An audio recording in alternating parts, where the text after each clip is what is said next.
Analisis masalah di negara X, kelompok produksi yang disusun oleh Anissa Apriliasari, Awe Aulia Kasira Fajrin, Evelia Rizkia, Dara Al-Maghfirah, Margareta Christine Angel, M. Kausar Bintang. Dampak negatif. Yang pertama ada kualitas kehidupan masyarakat yang rendah.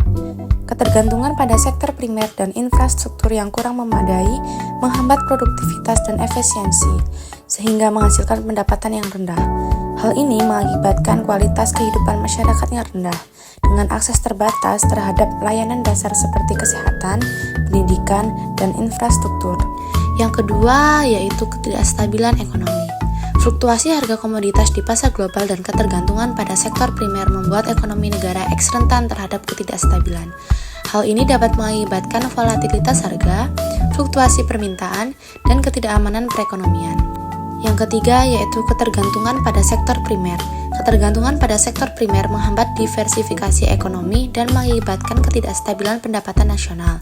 Hal ini juga menghambat pertumbuhan industri lain dan mengakibatkan kurangnya lapangan pekerjaan di sektor lain. Yang keempat ada infrastruktur yang kurang memadai. Kualitas infrastruktur seperti jalan, pelabuhan, dan jaringan listrik yang buruk menghambat efisiensi produksi dan distribusi barang dan jasa.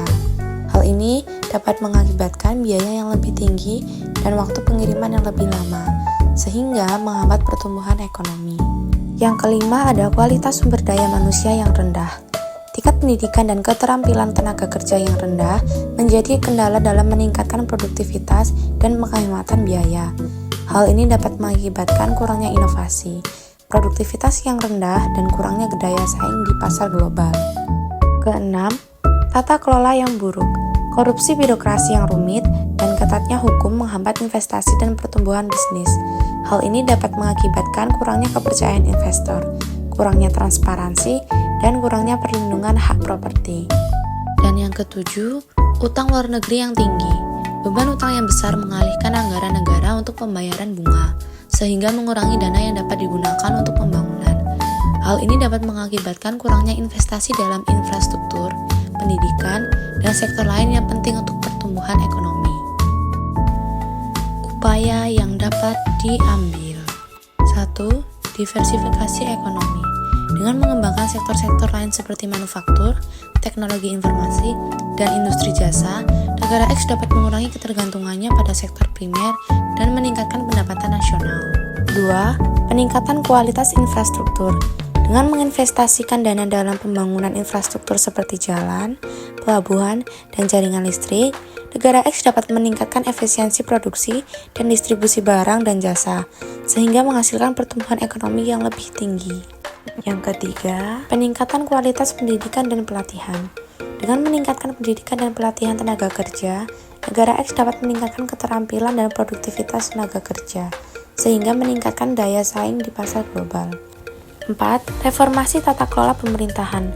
Dengan mengurangi korupsi, memudahkan proses bisnis, dan meningkatkan transparansi, negara X kan kepercayaan investor dan menciptakan lingkungan yang lebih kondusif untuk pertumbuhan bisnis.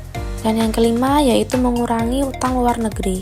Dengan mengurangi beban utang, negara X dapat mengalokasikan dana lebih banyak untuk pembangunan dan meningkatkan pendapatan nasional.